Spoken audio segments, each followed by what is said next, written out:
Hello friends, good morning. നമ്മുടെ Kerala TV സീരിയലിലേക്ക് എല്ലാവർക്കും സ്വാഗതം. അങ്ങനെ നമ്മുടെ പൊന്നു ലച്ചുവിനോട് കാര്യങ്ങളൊക്കെ പറയുന്നത് കേട്ട് അമൽ ഇങ്ങനെ സങ്കടപ്പെട്ട് അവിടെ നിൽക്കുമായിരുന്നു. ഇതേ സമയത്ത് അമ്മയെ കാണാനായിട്ട് അജയ് നേരെ ചെല്ലുക. അപ്പോൾ അമ്മയെ ഞാൻ പറയുന്നു ഒന്ന് കേൾക്ക് എന്നും പറഞ്ഞുകൊണ്ട്, അപ്പം നീ പറയുന്നതൊക്കെ ഞാൻ കേൾക്കുന്നുണ്ടെന്ന് പ്രഭാവതി പറഞ്ഞപ്പോൾ കേട്ട് നിൽക്കാനാണെങ്കിൽ പിന്നെ ഞാനെന്തിനാ വെറുതെ ഇവിടെ കിടന്ന് സംസാരിക്കുന്നതെന്ന് ചോദിക്കും അജയ്. എന്ത് സമ്പാദ്യം അമ്മ എനിക്കുള്ളത്? കോടതി വരാന്ത കയറി ഇറങ്ങി ജന്മം കഴിക്കണോ ഞാനെന്ന് മകൻ അമ്മയോട് ചോദിക്കുക. അപ്പം നിന്റെ പ്രയാസങ്ങൾ ഞാൻ മനസ്സിലാക്കുന്നുണ്ട് മോനെന്നും അമ്മ പറഞ്ഞു കൊടുക്കുക. എൻ്റെ കഴിഞ്ഞൊരു സന്തതിയായിട്ടും അതിൻ്റേതായ ഒരു പരിഗണനയും ഞാൻ നിനക്ക് തന്നിട്ടില്ല എന്ന് എനിക്ക് അറിയാവുന്നൊക്കെ പ്രഭാവതി പറയുമ്പോൾ, കഴിഞ്ഞ കാലത്തെപ്പറ്റി സംസാരിച്ച് സമയം കളയാതെ ഇനി എങ്ങനെ അമ്മയ്ക്ക് സ്വന്തം മക്കളെ സംരക്ഷിക്കണമെന്നാണ് അമ്മ ചിന്തിക്കേണ്ടതെന്ന് പറയുമ്പോൾ തലയാട്ടുവാ പുള്ളിക്കാരി. ഞങ്ങൾക്കിനി അച്ഛനിൽ യാതൊരു പ്രതീക്ഷയില്ല, അമ്മ മാത്രമേ ഉള്ളൂ എന്നൊക്കെ ഇങ്ങനെ പറഞ്ഞു കൊടുക്കുവാണ് മകൻ അമ്മയോട്. അമ്മയില്ലാത്ത മകനെ അച്ഛൻ എങ്ങനെ സംരക്ഷിച്ചു എന്നുള്ളത് അമ്മ കണ്ടതല്ലേ എന്ന് ചോദിച്ചു. അമ്മയ്ക്ക് എന്താ അതിന് കഴിയാത്തത് എന്ന് ചോദിച്ചേ. അങ്ങനെ അമ്മയുടെ മനസ്സിലേക്ക് വിഷം കുത്തിവെച്ച് കൊടുത്തുകൊണ്ടിരിക്കുക അജയ്. ഒരമ്മയുടെ കരുത്ത ഇനി ഞങ്ങൾക്ക് വേണ്ടതെന്നും അവിടെ അമ്മ തോറ്റുപോയാലേ ഞങ്ങൾ ഓരോരുത്തരായിട്ട് ഈ വീട് വിട്ട് ഇറങ്ങേണ്ടി വരുമെന്നൊക്കെ ഇങ്ങനെ പറയാം. അതൊക്കെ കേട്ടപ്പോൾ പ്രഭാവതിക്കും ഭയങ്കരമായിട്ട് ടെൻഷനായി തുടങ്ങി. അപ്പോൾ അജയ് അതുപോലെയാണ് പറയുന്നത്. എന്താ അമ്മ ഞങ്ങൾ ചെയ്യേണ്ടതെന്ന് ചോദിച്ചു. ഇപ്പം തന്നെ കണ്ടോ, അവരൊറ്റൊരുത്തി കാരണമല്ലേ നമ്മുടെ അമൃതയ്ക്ക് ഈ ഒരു ഗതി ഉണ്ടായത്. വിവാഹബന്ധം ഒഴിയാൻ കാത്തു നിൽക്കുകയല്ലേ അവള് എന്നൊക്കെ ചോദിച്ചു. പിന്നെ എൻ്റെയും അമലിൻ്റെയും കാര്യമോ അച്ഛൻ ഇടപെട്ടാണോ 2 വിവാഹങ്ങളും നടന്നത്? ആണോ? അച്ഛൻ്റെ ആദ്യം മോനും മരുമോളും ചെയ്തതിനപ്പുറം അച്ഛൻ എന്താ ചെയ്തത്? നിന്ന് കൊടുക്കല്ലേ ചെയ്തത്? അച്ഛൻ എന്താ ഞങ്ങൾക്ക് വേണ്ടി ചെയ്തിട്ടുള്ളതെന്നൊക്കെ ചോദിക്കുവാണേ. അച്ഛൻ മനസ്സറിഞ്ഞ് നടത്തിയതേ ആദ്യ മകൻ്റെ വിവാഹം മാത്രമല്ലേ എന്നും അജയ് ചോദിക്കുക. അവരിപ്പോൾ സന്തോഷത്തോടെ ജീവിക്കുന്നില്ലേ എന്ന് ചോദിച്ചു. അച്ഛൻ ആ സന്തോഷം മാത്രം പോരെ എന്നൊക്കെ ചോദിച്ച് ഇങ്ങനെ പറയുമ്പോൾ അമലും നിരഞ്ജനയും ഇപ്പോഴും അഭിയും ജാനകിയെയും ന്യായീകരിക്കുകയാണ്. നീ ഈ പറയുന്ന ടെൻഷനൊന്നും അവർക്കില്ലല്ലോ. ജീവിക്കാൻ അറിയാത്തൊരു പെണ്ണാണ് നിരഞ്ജന എന്ന് അവൾ അനുഭവം കൊണ്ട് തെളിയിച്ചവളല്ലേ എന്ന് ചോദിച്ചു ഈ അജയ്. കല്യാണം നടന്നതിൽ കഴിഞ്ഞ് യാതൊരു അടുപ്പവും അവൾ എന്നോടിപ്പോൾ കാണിക്കുന്നില്ല. അവൾക്കിപ്പോൾ എല്ലാം ജാനിയടത്തിയ. അതുപോലെ അമലൊരു വെറും മണ്ടനാമേ, വെറും മണ്ടൻ. ബിസിനസ് അവൻ്റെ കയ്യിലായെന്ന് അമ്മ വിശ്വസിക്കേണ്ട കാര്യമൊന്നുമില്ല. അധികം വൈകാതെ അച്ഛനവൻ്റെ CEO പദവി അത് തെറിപ്പിക്കുക തന്നെ ചെയ്യുമെന്ന് പറഞ്ഞു. അതൊക്കെ പുള്ളിക്കാരിക്ക് ഭയങ്കര ഇതായി. അപർണയ്ക്ക് അത് നന്നായിട്ട് തന്നെ അറിയാം. ബിസിനസ്സിലൊരു വീഴ്ച വരാൻ കാത്തിരിക്കുക അച്ഛൻ. നോക്കിക്കോ, അഭിയെ തിരികെ ആ പോസ്റ്റിൽ പിടിച്ചിരുത്താനായിട്ടെന്നൊക്കെ പറഞ്ഞപ്പോഴേക്കും പ്രഭാവതിക്ക് ഭയങ്കര കലിപ്പ് കൂടി വരിക. ഒരിക്കലും അങ്ങനെ സംഭവിക്കില്ല, അത് അങ്ങനെ തന്നെ സംഭവിക്കുമെന്ന് എനിക്ക് നന്നായിട്ട് അറിയാം. അമൽ എന്തോ പരിഷ്കാരം നടത്തിയെന്ന് കേട്ടപ്പോൾ അവനെതിരെ തിരിഞ്ഞതൊന്നും ഞാൻ മറന്നിട്ടില്ല എന്നൊക്കെ പറഞ്ഞ് പ്രഭാവതി പറയാം. അമ്മ അച്ഛൻ്റെ നിഴൽവെട്ടത്തിൽ നിന്ന് പുറത്തു വന്നേ പറ്റൂ. സൂര്യപ്രഭാവതി ഓർഗനൈസേഷൻ്റെ ഒരു ഭാഗം അമ്മ കൂടിയാണ്, അതുകൊണ്ട് അമ്മ ഇതിൽ പ്രവർത്തിച്ചേ പറ്റൂ എന്നൊക്കെ പറയാം. അപ്പോൾ അങ്ങനെ ഇവർ തമ്മിൽ അതിനെപ്പറ്റി സംസാരിച്ചുകൊണ്ടിരിക്കുന്നു കേട്ടോ. ജാനകിക്കും അഭിക്കും എതിരായിട്ട് പ്രഭാവതിയും മുന്നിൽ തന്നെ ഇറങ്ങാൻ തീരുമാനിച്ചു. ഇതെല്ലാം കഴിഞ്ഞതിന് ശേഷം ക്രിസ്മസ് രാത്രിയായി. അവിടെ പുൽക്കൂടും കാര്യങ്ങളൊക്കെ ആയി. നമ്മുടെ അമൽ എല്ലാത്തിനും മുൻകൈ എടുത്ത് എല്ലാം ചെയ്യുവാണ് പൊന്നുവിനെ സന്തോഷിപ്പിക്കാൻ വേണ്ടിയിട്ട്. അങ്ങനെ എല്ലാവരും നല്ല സന്തോഷമായിട്ട് ഇങ്ങനെ ചെയ്തുകൊണ്ടിരിക്കുന്ന സമയത്ത് ലച്ചു ഇങ്ങനെ ചിരിച്ചു. അപ്പോൾ ലച്ചു ചിരിച്ചപ്പോൾ എന്താ ഒരു ചിരി എന്ന് അമൽ ലച്ചുവിനോട് ചോദിക്കാം. എല്ലാ ക്രിസ്മസിനും നല്ല ആഘോഷമുണ്ട്, ഈ ക്രിസ്മസിന് അത് ഉണ്ടാവില്ലെന്ന് പൊന്നു എന്നോട് സങ്കടം പറഞ്ഞായിരുന്നു എന്ന് ലച്ചു അമലിനോട് പറയാം. അമലേട്ടൻ എങ്ങനെയാ അവളുടെ മനസ്സിലാക്കാൻ കഴിഞ്ഞു എന്ന് ഓർത്തിട്ട് ചിരിച്ചു പോയതാണെന്ന് ലച്ചു ഇങ്ങനെ പറഞ്ഞപ്പം എനിക്കിവിടെ എല്ലാവരുടെയും മനസ്സ് വായിക്കാൻ പറ്റുമെന്ന് അമൽ അന്നേരം പറയാം കേട്ടോ. അങ്ങനെ ഇവർ ഇതൊക്കെ സെറ്റാക്കിക്കൊണ്ടിരിക്കുക. ക്രിസ്മസ് പ്രോഗ്രാം ഒന്നും വേണ്ടാന്ന് വെച്ചതാണ്. പക്ഷെ ഓഫീസിലിരുന്ന് ഞാൻ പൊന്നുവിൻ്റെ മനസ്സങ്ങ് വായിച്ചു. അതെ, നിന്റെ മനസ്സ് വായിക്കാനൊക്കെ എനിക്ക് അറിയാം കേട്ടോ എന്ന് ലച്ചുവിനോട് പറയുവാണ് അമൽ. അപ്പോൾ ലച്ചു ഇങ്ങനെ ചിരിച്ചുകൊണ്ട് നിൽക്കുക. അതുകൊണ്ട് എന്നോട് മനസ്സിൽ മറ്റൊന്നും വെച്ച് ഒരിക്കലും സംസാരിക്കരുത്, പറഞ്ഞു മനസ്സിലായോ എന്ന് അമൽ ചോദിക്കുക. അപ്പം ശരിയെന്ന് പറഞ്ഞു. അങ്ങനെ അവർ ഇതൊക്കെ ചെയ്തുകൊണ്ടിരിക്കുമ്പോൾ ഇതായിരുന്നല്ലേ ഇവിടുത്തെ ബഹളം എന്നും ചോദിച്ചു വന്നു. മുത്തശ്ശി വന്നു. കൊള്ളാവോ മുത്തശ്ശി എന്ന് കൊച്ചു ചോദിച്ചപ്പം നന്നായിട്ടുണ്ട്, ബഹുക്കേമായിട്ടുണ്ട്, ക്രിസ്മസ് ആഘോഷിക്കാൻ പറ്റിയ സമയം തന്നെയാണെന്നും പറഞ്ഞുകൊണ്ട് പുള്ളിക്കാരി ഇങ്ങനെ അങ്ങ് പറയുക. അപ്പോൾ അത് കേട്ടപ്പോൾ സമാധാനമുള്ള വീട്ടിലെ ക്രിസ്മസ് ഉണ്ടാവത്തുള്ളൂ, അത് വല്ലതും ഈ വീട്ടിലുണ്ടോ എന്നൊക്കെ മുത്തശ്ശി ഇങ്ങനെ ഇവരോട് ചോദിക്കും കേട്ടോ. അപ്പോൾ ഇവരിങ്ങനെ സംസാരിച്ചുകൊണ്ടിരിക്കുമ്പം മുത്തശ്ശി, സമാധാനം ആദ്യമായിട്ടുണ്ടാകേണ്ടതേ മനുഷ്യരുടെ മനസ്സുകളിലാണ്. ഞങ്ങൾക്ക് എന്തായാലും സമാധാനവും കാര്യങ്ങളൊക്കെ ഉണ്ട്, ഇല്ലാത്തത് മുത്തശ്ശിക്കല്ലേ, അതുകൊണ്ട് ഞങ്ങൾ ക്രിസ്മസിനെ വരവേൽക്കുകയാണെന്നും പറഞ്ഞു. അല്ല പൊന്നൂസേ, അതെ, ഹാപ്പി ക്രിസ്മസ് എന്ന് കൊച്ചു പറഞ്ഞു. പിന്നെ എല്ലാവരും ഹാപ്പി ക്രിസ്മസ് അങ്ങോട്ടും ഇങ്ങോട്ടൊക്കെ പറഞ്ഞു. പിന്നെ ലച്ചു ചെന്ന് ജാനിയടുത്ത് അഭിയേട്ടനെ വിളിച്ചുകൊണ്ട് വരാൻ പറഞ്ഞു. ഇങ്ങനെ പറഞ്ഞു വിടുക. അതിനുശേഷം പൊന്നുവും അതുപോലെ അമലും കൂടി ഇങ്ങനെ അവിടെ നിൽക്കുക. ഇത് കഴിഞ്ഞപ്പോൾ നമ്മുടെ അഭിയും അതുപോലെ തന്നെ ജാനകിയും കൂടെ അവിടെ നിന്ന് ഇങ്ങനെ സംസാരിക്കുക കേട്ടോ. ലച്ചുവിനെ വിളിച്ചുകൊണ്ട് വന്നിട്ട് അവൾക്ക് വേണ്ടി നമുക്കൊന്നും ചെയ്യാൻ കഴിയുന്നില്ലല്ലോ അഭിയേട്ടാ, ഇനി ലച്ചുവിന് നമ്മൾ മാത്രമേ ഉള്ളൂ എന്നൊക്കെ ഇങ്ങനെ സംസാരിക്കും അവർ. അവൾക്കൊരു ജീവിതം ഉണ്ടാക്കി കൊടുക്കേണ്ട ബാധ്യത അത് നമുക്ക് മാത്രമല്ലേ എന്നൊക്കെ ചോദിക്കാം. ഇപ്പോഴേ അതിനു വേണ്ടി നമ്മൾ എന്തെങ്കിലും തുടങ്ങി വെക്കണമെന്നൊക്കെ ഇവർ പറയുമ്പോൾ നീ പറയുന്നതൊക്കെ ശരി തന്നെ, എനിക്ക് മനസ്സിലാകുന്നുണ്ട്. അവൾ എന്തെങ്കിലും നിന്നോട് പറഞ്ഞോ? അപ്പോൾ അവൾ എന്നോട് എന്ത് പറയാനാ? അവൾ എന്നോടൊന്നും പറഞ്ഞില്ല. ഇവിടെ അവൾ അനുഭവിക്കുന്ന അവഗണന കൂടിയൊക്കെ ആയപ്പോഴേ എവിടേക്കെങ്കിലും പോയാലോ എന്ന് പോലും അവളുടെ മനസ്സിലുണ്ട്. അതാ ഞാൻ പറഞ്ഞതെന്നൊക്കെ പറയുവാണ്. അപ്പോൾ അതിന് പുറമെയാണ് നമ്മൾ ഇവിടുത്തെ കുടിയടപ്പുകാരാണെന്നുള്ള മട്ടിൽ മുത്തശ്ശി അവളോട് സംസാരിച്ചു കൊണ്ടുമിരിക്കുന്നത്. അപ്പോൾ പിന്നെ എങ്ങനെയാണ് അഭിയേട്ടാ ശരിയാകുന്നതെന്ന് ചോദിച്ചു. അവളെ ഇങ്ങോട്ടേക്ക് കൂട്ടിക്കൊണ്ട് വരുമ്പോഴേ ഇങ്ങനെയൊക്കെ സംഭവിക്കുമെന്നുള്ളത് നമുക്കറിയാമായിരുന്നില്ലേ എന്ന് ചോദിച്ചു. അവൾക്ക് കൊടുത്ത വാക്കും നമുക്ക് പാലിക്കാൻ പറ്റാതായി പോയില്ലേന്ന് ചോദിച്ചപ്പം ഇങ്ങനെയൊക്കെ സംഭവിക്കാമെന്ന് അറിയാമെങ്കിലും നമുക്കവളെ കൈവിട്ട് കളയാൻ പറ്റത്തില്ലല്ലോ എന്ന് പറയുക നമ്മുടെ അഭിനേരം. ഇവരിങ്ങനെ സംസാരിക്കുന്നു. അവളുടെ ദുരവസ്ഥ കണ്ടറിഞ്ഞ് എനിക്കും നിനക്കോ ഇത് കണ്ടു നിൽക്കാൻ പറ്റുമോ എന്നൊക്കെ ചോദിക്കാം. അങ്ങനെ ഇവർ രണ്ടുപേരും കൂടി ലച്ചുവിൻ്റെ കാര്യങ്ങളെല്ലാം പറയുവാണ്. ഇന്നത്തെ അവസ്ഥ വെച്ച് നമുക്കൊരു ഗുണവും ഈ ബിസിനസ് കൊണ്ട് നേടാനോ അല്ലെങ്കിൽ ലഭിക്കാനോ പോകുന്നില്ല എന്ന് അഭി പറഞ്ഞു. അഭിയേട്ടൻ്റെ വില ഈ വീട്ടിലുള്ളവർ അറിയണം. ഓഫീസ് കാര്യങ്ങളെല്ലാം അമൽ തനിയെ ചെയ്യണമെന്ന ഭരണ വീമ്പ് പറയുന്നത്. അമലിൻ്റെ കാര്യപ്രാപ്തി അവളെ ഒന്ന് അറിയിച്ചു കൊടുക്കണമെന്ന് ജാനകി പറയുമ്പോൾ അവൻ കാര്യങ്ങളൊക്കെ പഠിച്ചു വരുന്നതുവരെ അവൻ്റെ നിഴലായിട്ട് ഞാൻ നിൽക്കണം ജാനകി എന്ന് അഭി പറയാം. എൻ്റെ അധ്വാനം അല്ലേ അതല്ല. അങ്ങനെ നിൽക്കുന്നു. അതിന് ഒരു പാളിച്ച പറ്റുക എനിക്ക് സഹിക്കാൻ പറ്റില്ല എന്ന് പറഞ്ഞപ്പോഴേക്കും ലച്ചു അങ്ങോട്ടേക്ക് വന്നു. അതേ ജാനിയടുത്തി, അപ്പോൾ പൊന്നു എവിടെയെന്ന് ചോദിച്ചു. അത് അവൾ നിൻ്റെ കൂടെ ഉണ്ടായിരുന്നല്ലോ. പൊന്നു അമലേട്ടന് മുറ്റത്തുണ്ട്, നിങ്ങളോട് അങ്ങോട്ട് വരാൻ പറഞ്ഞെന്ന് പറയും. എന്താ അവിടെ? അതെ ക്രിസ്മസ് ആഘോഷമൊന്നുമില്ല, ഇത് ഇരുന്നതിൻ്റെ സങ്കടത്തിലായിരുന്നു പൊന്നു. സന്ധ്യയ്ക്ക് അമലേട്ടൻ പോയി വേണ്ടതൊക്കെ വാങ്ങിച്ചുകൊണ്ട് വന്നു എന്നും ജാനിയടുത്ത് അറിഞ്ഞു കാണുമെന്ന് ഞാൻ കരുതിയതെന്നൊക്കെ പറയും. അപ്പോൾ ലച്ചു പറഞ്ഞനുസരിച്ച് അവർ സന്തോഷമായിട്ട് അങ്ങോട്ടേക്ക് പോകാൻ തുടങ്ങും. പിന്നെ അതേ ക്രിസ്മസ് പാപ്പയും ഒക്കെ അങ്ങോട്ടേക്ക് വന്നു. അപ്പോൾ ഇവരിറങ്ങി നിൽക്കുന്നു. നോക്കുമ്പോൾ അവിടെ പാട്ടൊക്കെ പാടി നല്ല അടിപൊളിയായിട്ട് ഇങ്ങനെ നിൽക്കുക. ഈ സമയത്ത് നമ്മുടെ പൊന്നു വേഗന്ന് ആ മാസ്ക് ഊരി, ക്രിസ്മസ് പാപ്പയുടെ മാസ്ക് ഊരി ഇവരെ കാണിച്ചു കൊടുക്കുക. അപ്പോൾ ദേ നമ്മുടെ അപർണയും അതുപോലെ മുത്തശ്ശിയും കൂടെ കൈ തട്ടി ഇങ്ങനെ അതിന് കുറ്റം കണ്ടുപിടിക്കുക കേട്ടോ, കൊച്ചിനെ ഇങ്ങനെ കൊണ്ടുവന്നതിൻ്റെ ഇതിൽ.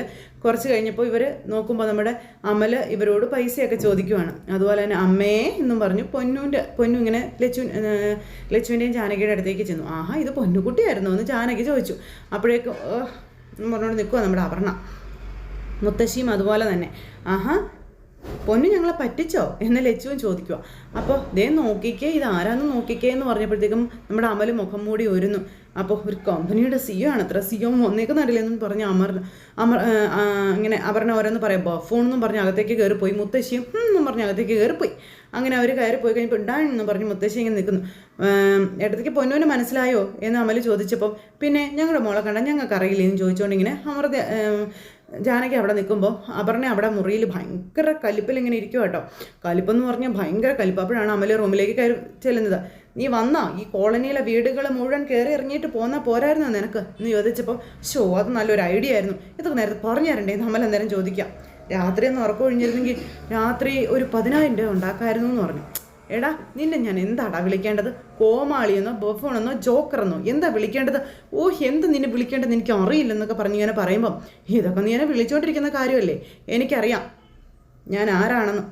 സാന്റാക്ലോസിൻ്റെ വേഷവും കിട്ടി ഇങ്ങനെ വീട്ടിൽ കയറി വന്ന് കോപ്രായം കാണിക്കാൻ നിനക്ക് നാണമില്ലേടാന്ന് ചോദിക്കുമ്പം സാന്റയുടെ വേഷം കെട്ടാനേ ഒരു ഭാഗ്യം വേണം, അത് നിനക്ക് പറഞ്ഞാൽ മനസ്സിലാവത്തില്ല എന്ന് പറഞ്ഞു അമൽ.